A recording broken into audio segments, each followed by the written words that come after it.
Hey everyone, Sophia here. Welcome to Revenge Shift, where the best stories come to life. Hit subscribe for your daily dose. The marble countertop was cold against my fingertips as I set down the keys to the penthouse. 22 floors above Manhattan, floor-to-ceiling windows overlooking Central Park. 3,000 square feet of carefully curated luxury that Marcus never let me forget he'd paid for. That's it. Marcus looked up from his phone, his Rolex catching the recessed lighting. You're really going to walk away from all of this? I looked around the space one last time. The Italian leather sectional he'd selected. The original Rothko he'd bid on at Christie's. The Sub-Zero refrigerator. I wasn't allowed to fill with cheap grocery store wine. Everything chosen by him, paid for by him, owned by him. Yes, I said, simply. He laughed, that particular laugh he reserved for waiters who brought the wrong vintage and associates who missed obvious details. Olivia, sweetheart, you're a grants writer for a nonprofit. You make what, $60,000 a year? You think you can afford Manhattan on that? You think you can afford anything on that? I'd heard variations of this speech for 7 years. It started subtly during our engagement, gentle reminders that his developer salary provided opportunities I should be grateful for.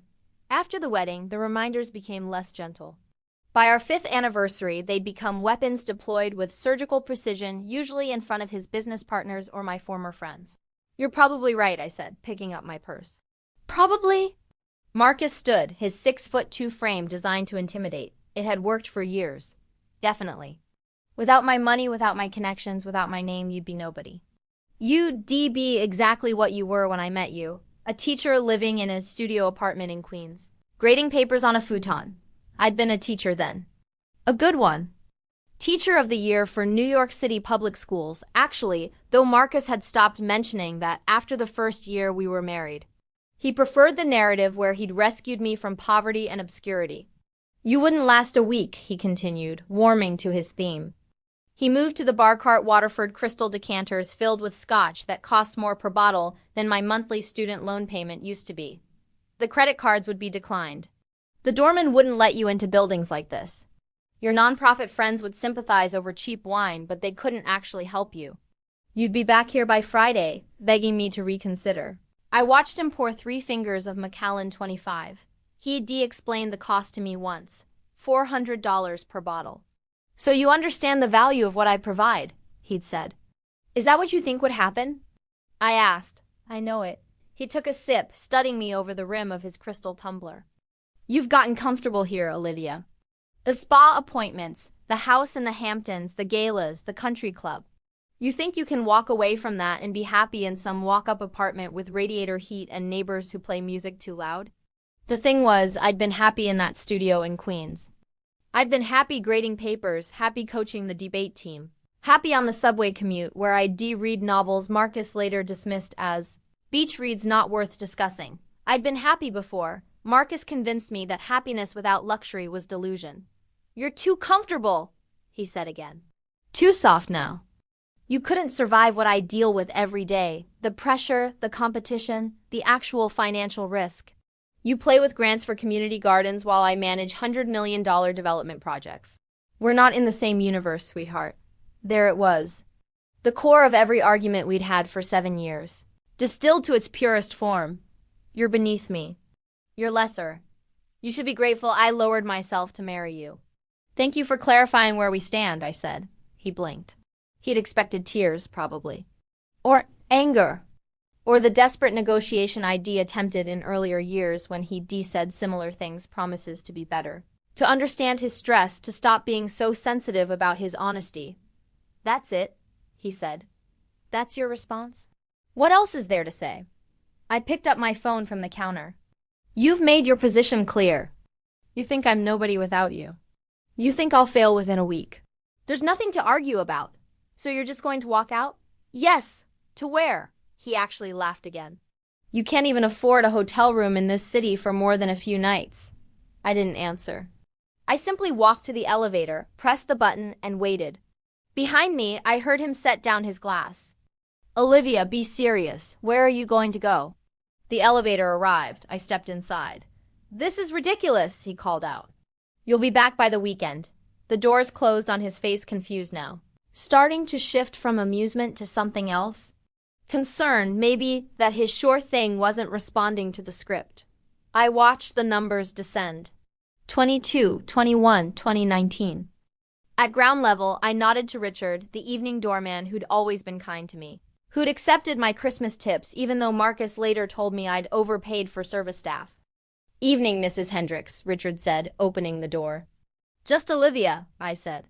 "And thank you, Richard, for everything." Outside, the November air was sharp and clean. I walked 3 blocks before hailing a cab, not the town car service Marcus used. Just a regular yellow cab that smelled like air freshener and had a driver who didn't know who I was or wasn't.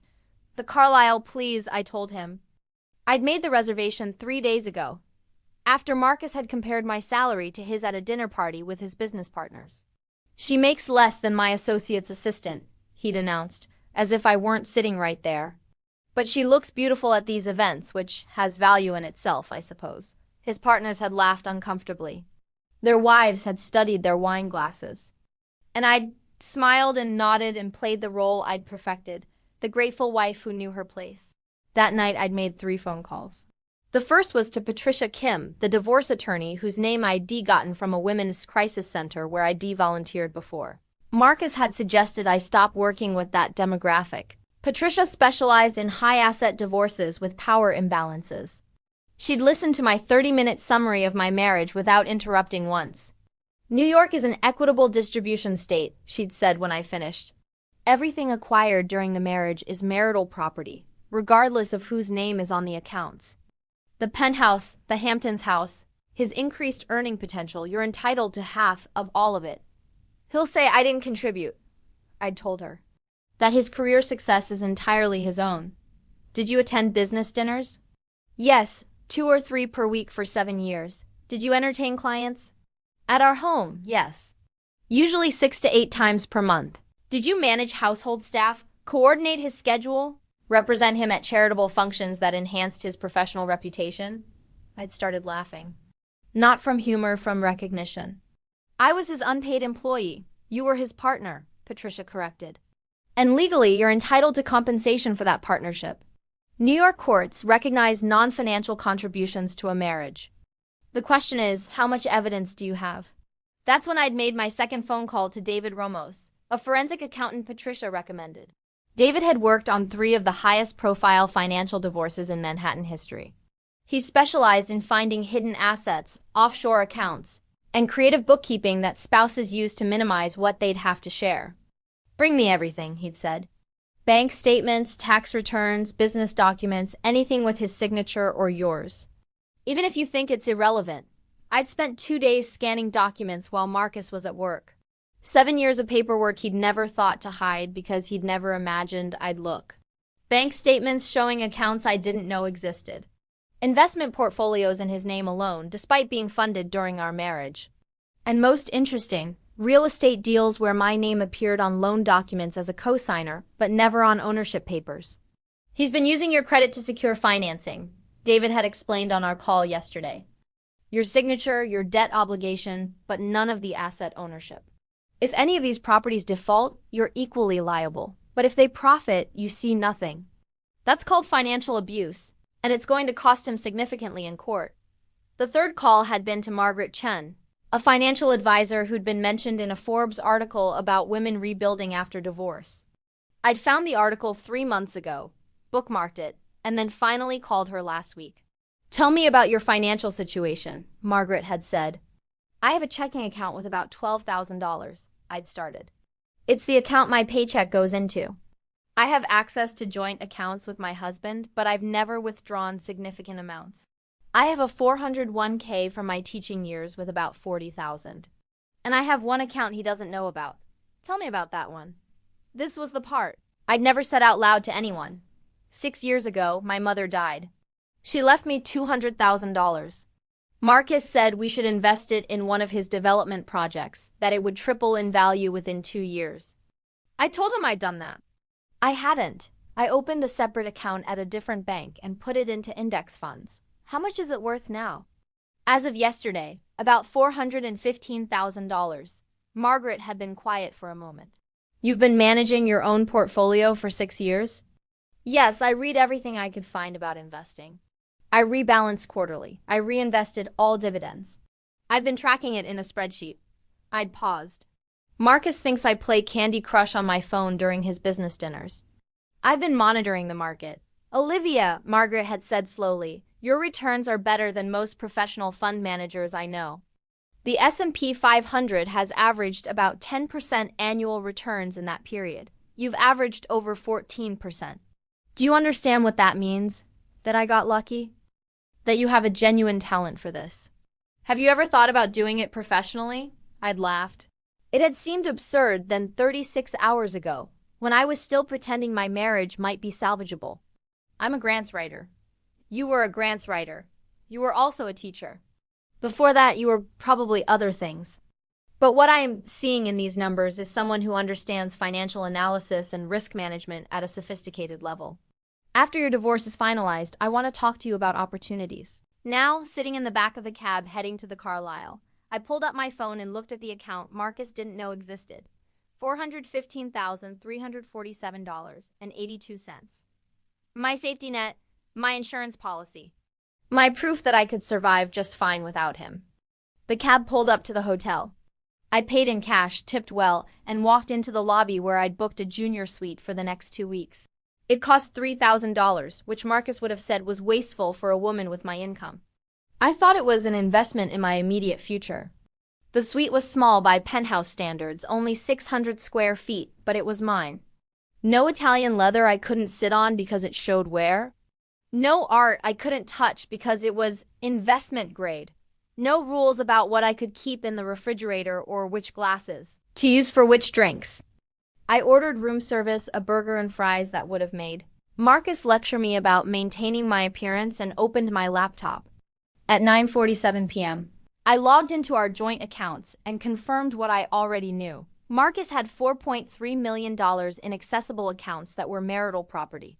The penthouse, bought during our marriage, was worth $6.8 million. The Hamptons house, $2.2 million. His retirement accounts, approximately $1.8 million. His partnership stake in Hendricks Development Group, valued at roughly $12 million based on the company's recent financial statements that he'd carelessly left in his home office. Total marital assets, approximately $27 million. My legal entitlement, half, $13.5 million. What I actually expected to get after his lawyers fought for months, maybe $8 to $10 million, plus ongoing spousal support. What I was about to do, take exactly what was legally mine, effective at 7 a.m. tomorrow morning. At 10:15 p.m., I sent an encrypted email to Patricia Kim with a single line, execute at 7 a.m. as planned. At 10:17 p.m., her response came back, confirmed. The papers will be served at his office at 9 a.m. The accounts will divide automatically at 7 a.m. as per the automatic division protocol we established. Everything we're doing is completely legal. He can contest, but it will take months, and he'll lose. Sleep well, Olivia. Tomorrow, you get your life back. I slept better than I had in 7 years. At 6:45 a.m., I was awake, showered, and dressed in a suit I'd bought specifically for this day, not from Marcus's preferred boutiques, but from a department store I'd gone to alone, using my own credit card. It was a good suit, professional, the suit of a woman who knew what she was doing. At 6:58 a.m., I logged into our joint banking accounts on my laptop. At 7 a.m. exactly, the automatic division executed. New York banking law allows for automatic asset division in cases where both parties are account holders and one party has filed for divorce with documented evidence of financial abuse. Patricia had filed the paperwork at 5 p.m. yesterday. The banks had been served notice at 5:30 p.m., after Marcus was already home and unlikely to check his business email. The law required a 12-hour notice period before execution. That notice period ended at 5:30 a.m. At 7 a.m., the division became automatic and irreversible without a court order, which could take weeks to obtain. I watched the numbers change on my screen. Joint checking, $847,329 gives $423,664.50 transferred to my separate account. Joint savings, $245.00美元，122.5千.00美元 transferred to my separate account. Joint investment account, $1,050,000 gives $525,000 transferred to my separate account. Total transferred, $2,173,664.50. My phone showed the notifications from my bank. Large deposit received. Large deposit received. Large deposit received.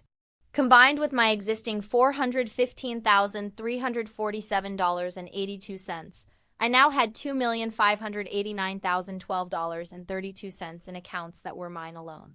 At 7:03 a.m., my phone started ringing. Marcus. I let it go to voicemail. 7:04 a.m., Marcus calling again. Voicemail. 7:05 a.m. Marcus calling again. Voicemail. 7:06 a.m. Marcus calling again.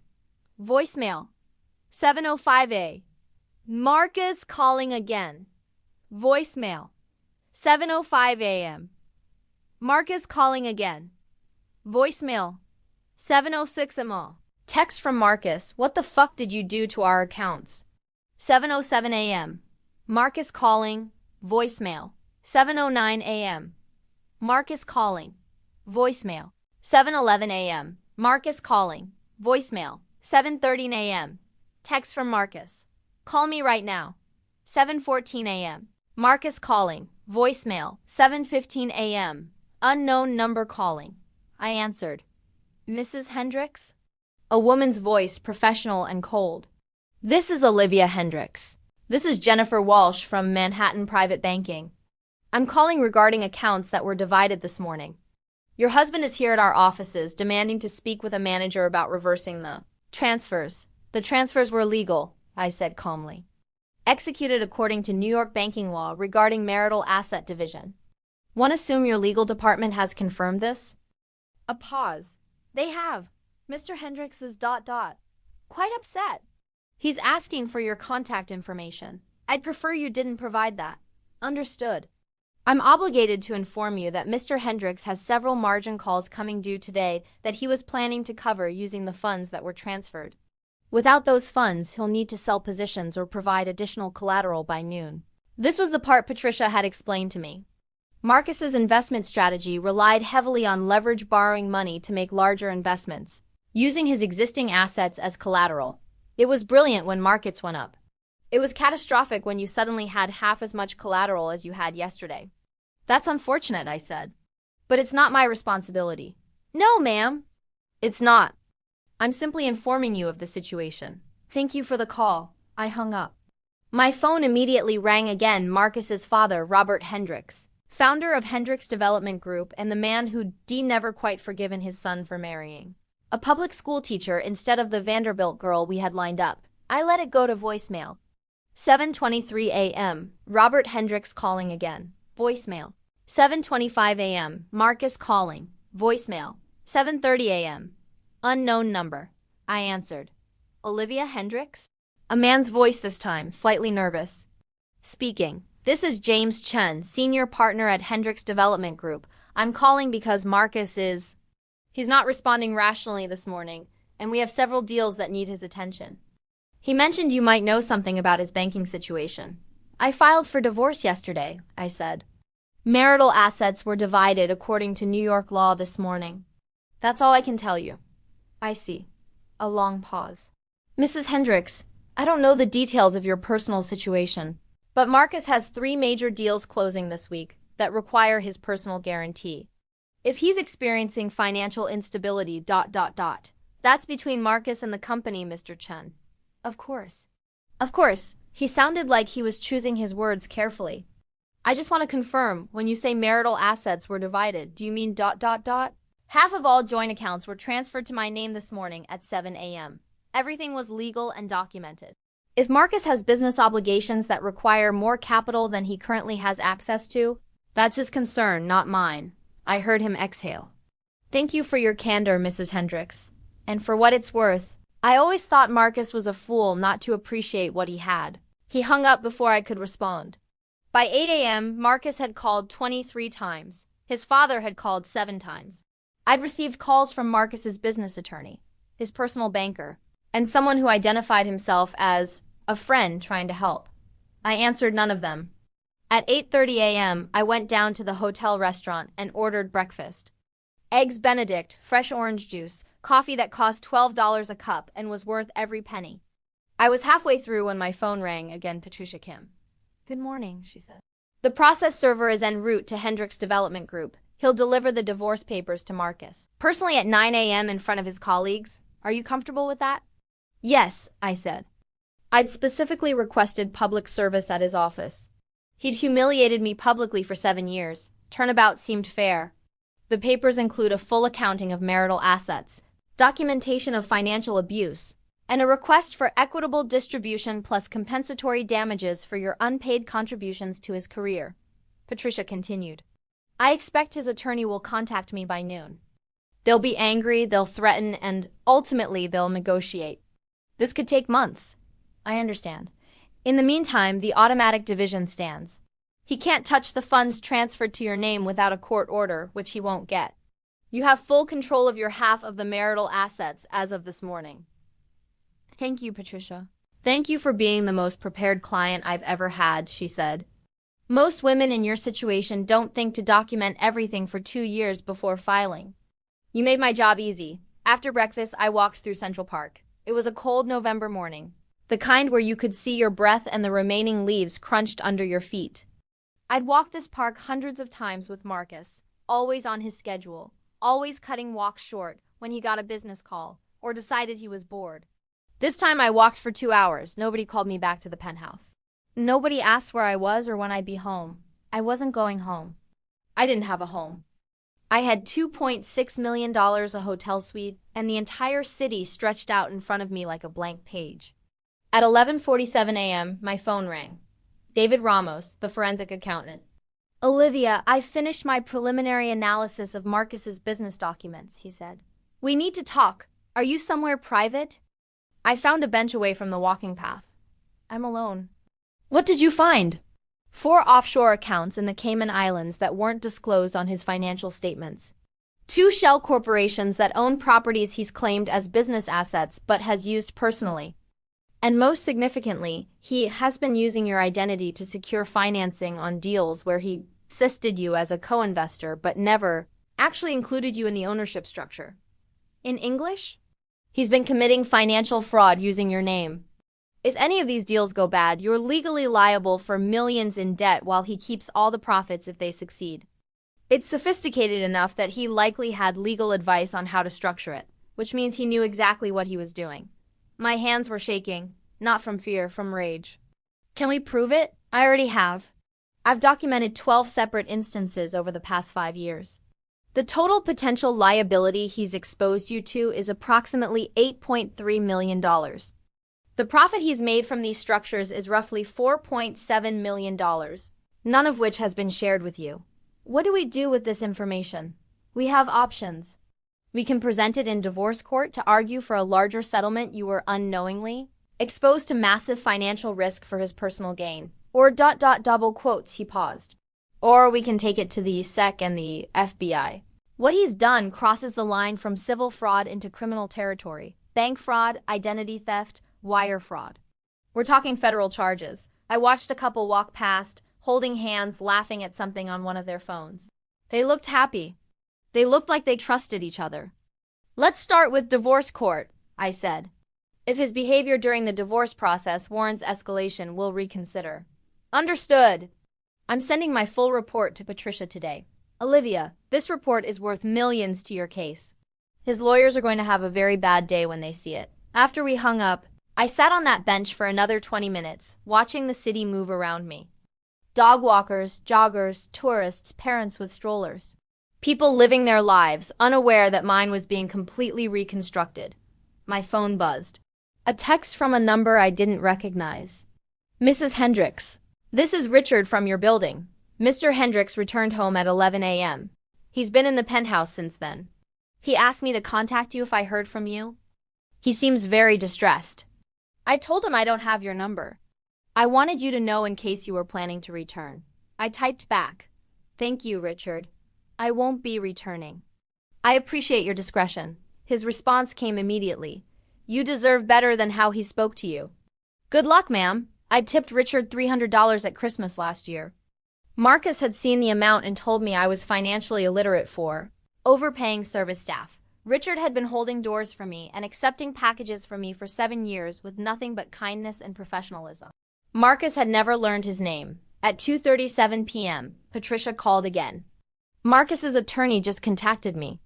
He's threatening to sue you for theft, fraud, and emotional distress.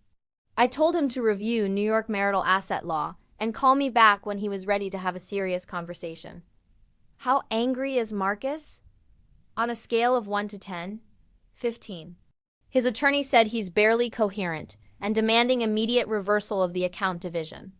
I explained that's not how this works. He'll need a court order, and given the evidence we have of financial abuse, no judge will issue one. What happens next? He'll try to freeze your assets, but we anticipated that.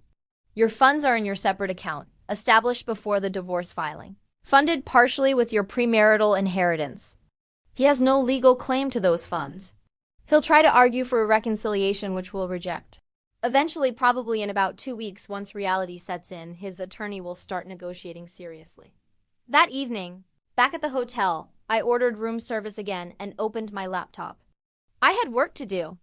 Not grants writing. I'd resigned from the nonprofit the day before, via email, effective immediately. They'd been surprised but understanding. You seemed unhappy, my boss had written back. I hope whatever comes next brings you joy. What came next was research. I spent 4 hours reading about starting an investment advisory firm in New York. Licensing requirements, capital requirements, regulatory compliance. It was complex but not impossible. I had the capital. I had the track record. What I needed was the credentials. I started an application for the Chartered Financial Analyst program. The Level 1 exam was in 4 months. I'd need to study 4 hours a day minimum. I cleared my calendar, which was easy since I had nothing on it anymore except divorce proceedings. At 10:23 p.m., my phone rang. Marcus. I answered this time. What the fuck did you do? His voice was raw, destroyed. You emptied our accounts. You destroyed everything. How could you do this to me? I took half of the marital assets, which is my legal right, I said calmly. Everything I did was completely legal. Legal? You ambushed me. You destroyed my deals. Do you have any idea what you've done? I removed myself from a financially abusive marriage. That's what I've done. Financially abusive? I gave you everything, the penthouse, the clothes, the lifestyle. You were nobody when I met you, and I made you somebody. There it was again. The core belief that had poisoned our entire marriage. You're right, I said. I was nobody. A public school teacher making $45,000 a year, living in Queens, grading papers at night. And you know what, Marcus? I was happy. I had friends who actually liked me. I had students who wrote me letters saying I changed their lives. I had a purpose beyond being decorative at your business dinners. That's not... You didn't make me somebody. I continued. You made me smaller. You made me apologize for existing. You made me grateful for scraps of basic human respect. And I let you, because I believed your narrative that I was lucky to have you. Olivia, please! I turned my mother's inheritance into over $400,000 in 6 years, while you told everyone I was too stupid to understand financial statements. I managed your household, your social calendar, your professional relationships, all while you told people I was essentially decorative. I was never nobody, Marcus. I just let you convince me I was. If you come back right now, we can fix this. I'll go to counseling. We can work this out. No! No, that's it? After 7 years of marriage, just no? You told me I wouldn't last a week without you. It's been 1 day and I'm doing fine. Better than fine. I have $2.5 million, a clear conscience, and a future that doesn't include being told I'm beneath you. You took half my money. I took half our money. There's a difference. This is going to destroy me. The margin calls, the deals falling through, my reputation. That's not my problem anymore. How can you be so cold? I almost laughed. Marcus, you spent 7 years being cold to me. You just didn't notice because I was the one freezing. Now I'm simply not warming you up anymore. I'll fight this. Your lawyers will see the forensic accounting report that shows you've been using my identity for financial fraud. They'll see documentation of 7 years of financial abuse. They'll see that I have evidence, witnesses, and an airtight case. And then they'll tell you to settle for whatever I'm willing to accept, because if this goes to court, you'll lose everything plus face criminal charges. Silence! Long enough that I thought he'd hung up. Criminal charges? His voice was smaller now. David, Ramos found 12 instances of you using my name on financial documents for deals where I had liability but no ownership. That's identity theft and bank fraud, Marcus. Federal crimes. Right now, we're keeping it in civil court. But if you fight me, if you make this ugly, I'll hand everything to the FBI and let them decide whether to prosecute. You wouldn't. Try me. I hung up. My hands were steady. My voice had been steady. For the first time in 7 years, I'd spoken to my husband without second-guessing myself, without apologizing, without making myself smaller to avoid his anger. It felt like breathing after being underwater. The next 2 weeks followed a predictable pattern. Marcus called 37 times. I answered 3 of those calls, each conversation ending the same way, with me calmly restating my position and him deteriorating further into panic and rage. His father called 11 times. I never answered. His business attorney called 6 times. I referred him to Patricia each time. On day 3, Marcus showed up at the Carlisle. Hotel security intercepted him in the lobby. He was disheveled, his expensive suit wrinkled, his hair uncombed, dark circles under bloodshot eyes. He'd lost weight. The concierge called my room to ask if I wanted to see him. No, I said. Please ask him to leave. He's quite insistent. Miss Hendricks, he says it's urgent. If he doesn't leave voluntarily, call the police. I have a temporary restraining order being filed today. 10 minutes later, the concierge called back. He's gone, ma'am.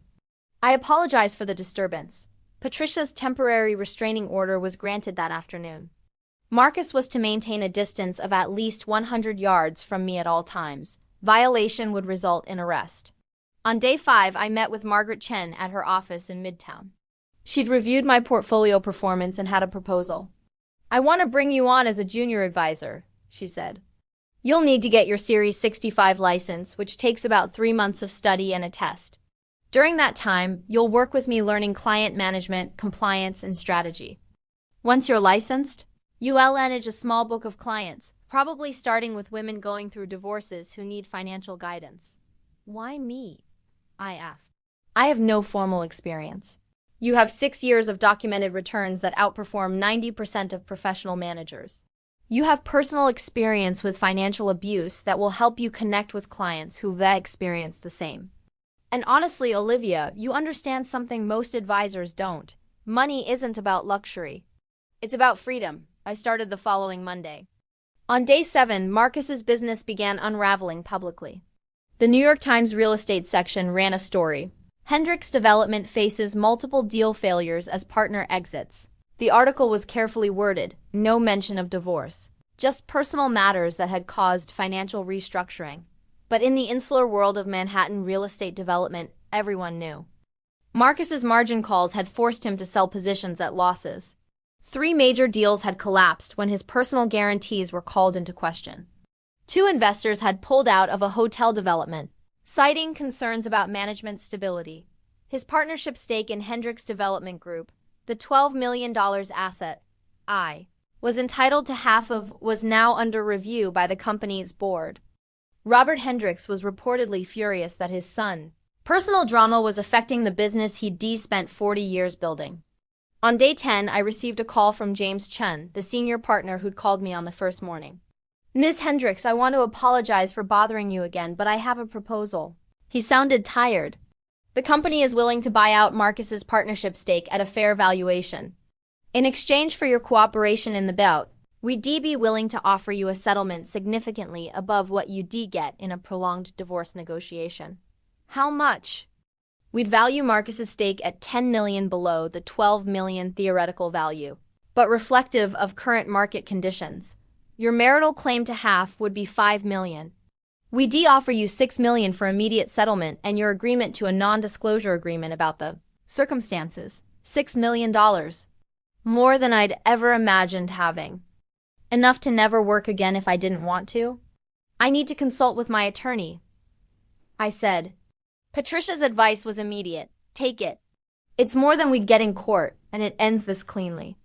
Marcus gets bought out of the family business, which is its own punishment, and you get financial security for life. On day 12, I signed the settlement agreement. $6 million paid in full within 30 days in exchange for my signature on divorce papers and a non-disclosure agreement about the specific circumstances of the marriage's end. I could still talk about financial abuse in general terms. I could still tell my story. I just couldn't name Marcus specifically or discuss the details of his business practices. It seemed fair. I didn't want to destroy him publicly. I just wanted to be free of him. The divorce was finalized 27 days after I dropped my keys on the marble counter. 3 months later, I passed my Series 65 exam on the first try. Margaret threw a small celebration in her office, champagne and cupcakes with her 4 other advisors, all women who'd welcomed me into their world of financial independence and strategic planning. "You're officially licensed to manage other people's money," Margaret said, raising her glass. "How does it feel?" "Like I found something I was supposed to be doing all along," I said. My first client was a woman named Jennifer, 34, recently divorced from a tech executive who'd controlled every dollar of their marriage. She came to our first meeting in a borrowed suit, her resume showing a 10-year gap since she stayed home with the kids at her husband's insistence. "I have $50,000 from the settlement," she told me, her voice shaking. "He said it was generous. He said I should be grateful. I don't know if it's enough to survive on while I look for work. I don't know what I'm doing." I looked at her across my desk in an office with my name on the door. Olivia Hendricks, CFP Investment Advisor. $50,000 is your foundation, I told her, not your ceiling. Let me show you what we can build from here. 6 months after that, I had 11 clients. All women, all rebuilding after financial abuse or divorce. Some had settlements in the millions, others had almost nothing. I worked with all of them the same way, showing them that financial literacy wasn't mysterious, that wealth building was accessible, that they were smarter and more capable than their former partners had told them they were. Margaret made me a partner in the firm. Chun Financial Partners became Chun Hendricks Financial Partners. We specialized in serving women in transition divorce, widowhood, career changes, inheritance. We were profiled in Forbes and Bloomberg in the Wall Street Journal. The articles always mentioned that I'd been a public school teacher before transitioning to finance. They never mentioned Marcus per the NDA, but women who read the articles seem to understand anyway. They'd come to consultations and say, "I read about you. I think you understand my situation." I always did. 1 year after I'd walked out of the penthouse, I bought an apartment. Not a penthouse, just a 2-bedroom in the West Village with hardwood floors, a working fireplace, and a kitchen window that looked out on a tiny garden. It cost $1.8 million, which I paid in cash. I furnished it myself. Not with Italian leather or investment-grade art, but with things I actually liked. A comfortable couch from Crate and Barrel. Bookshelves the first assembled myself.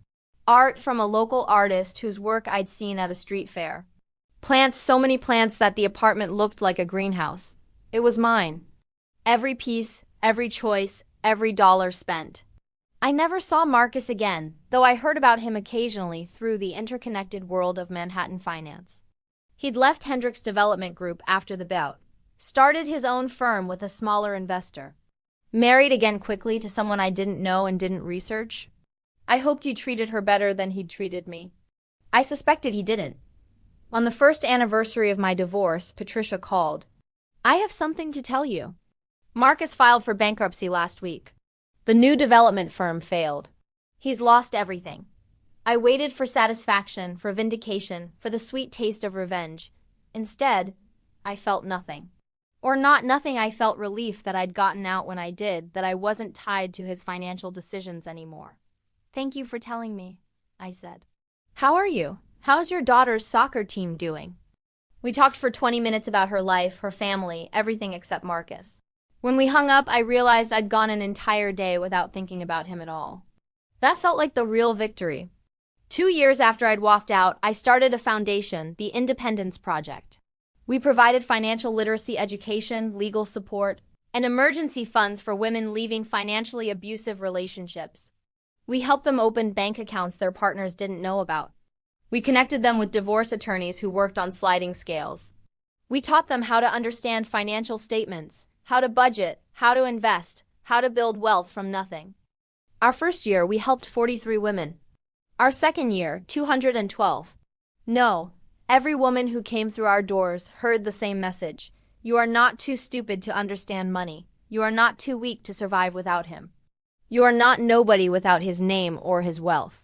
You are capable and strong and smarter than he ever gave you credit for. Some of them cried when they heard it. I understood. I remembered being the woman who believed she was nothing without her husband's approval, his money, his status.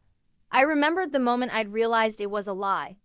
3 years after the divorce, I was having coffee with Margaret in the office kitchen when my phone rang. Unknown number. I almost didn't answer, but something made me pick up. Olivia? A man's voice, rough and unfamiliar. Who is this? It's Marcus. I almost hung up. Instead, I walked into my office and closed the door. What do you want? I wanted to double quotes, he paused. I wanted to tell you that you were right. About everything. I was cruel. I was dismissive. I treated you like you were nothing when you were everything I needed to be better. Is this the part where you ask me to forgive you? I know I don't deserve forgiveness. I just wanted you to know that I understand now what I lost. And I'm sorry. I looked out my office window at the Manhattan skyline. Somewhere in that landscape of steel and glass was the penthouse I used to live in, the country club I used to attend, the life I used to think I needed. I appreciate the apology, I said finally. I hope you've learned something from this experience. I hope you treat your current wife better than you treated me. I'm not married anymore. She left last year. Of course she did. I'm sorry to hear that, I said. And surprisingly, I meant it. Not sorry for him specifically, but sorry that he apparently hadn't learned, hadn't changed, had repeated the same patterns until another woman had to escape.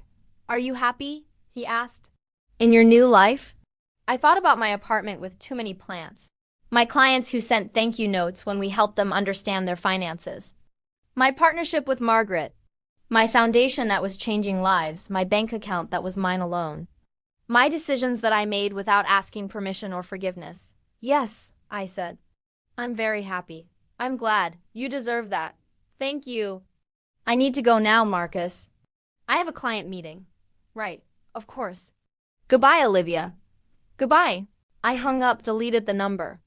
Walked back to the kitchen where Margaret was still making coffee. Everything okay?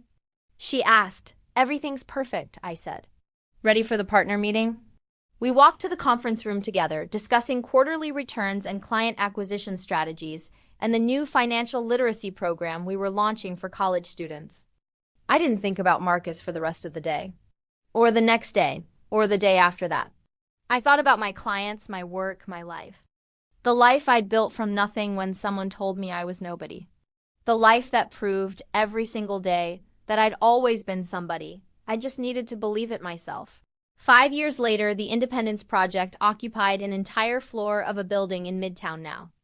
12 staff members, 3 satellite offices in other cities, partnerships with 20 law firms and 40 financial institutions. We'd helped over 2,000 women leave financially abusive relationships. We'd facilitated over $100 million in equitable divorce settlements. We'd changed the conversation about financial abuse from just leave to hear that's exactly how to leave safely and strategically. I'd written a book, Nobody Without Him, a financial guide to leaving abusive relationships. It became a New York Times bestseller. Women sent me letters, emails, messages on social media. You saved my life. You showed me I could do this. Thank you. Sean Hendricks Financial Partners managed over $400 million in assets. We'd been named one of the top women-owned firms in the country. I'd been invited to speak at conferences, on panels, at universities. I'd even started teaching again a weekly financial literacy class at a community center in Queens, near the neighborhood where I'd lived in that studio apartment before Marcus. The students were mostly women, mostly immigrants, mostly working multiple jobs to support families. They reminded me of who I'd been, smart, capable, underestimated. I reminded them of who they could become. On a Tuesday evening in March, I was leaving the community center after class when a young woman approached me.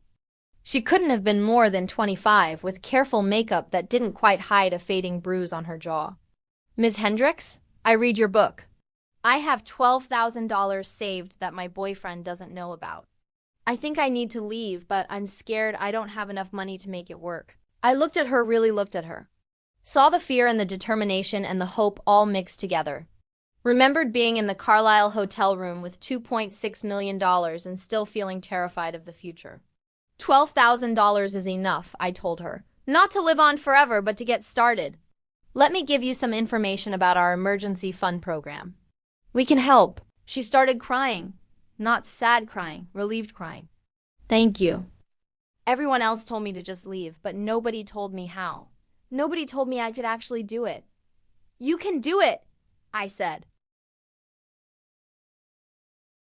She left with a folder full of resources, a list of safe attorneys, and an appointment with one of our financial counselors. I watched her walk away and hoped she'd find what I'd found. Not just escape, but freedom.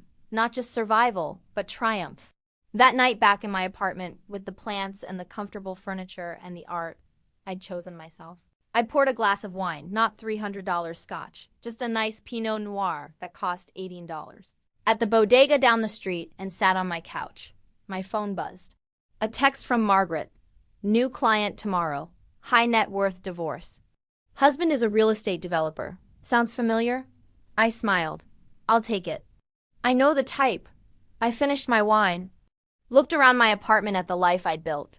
Thought about the foundation helping women, the firm managing their money, the book teaching them strategy, the classes showing them possibility.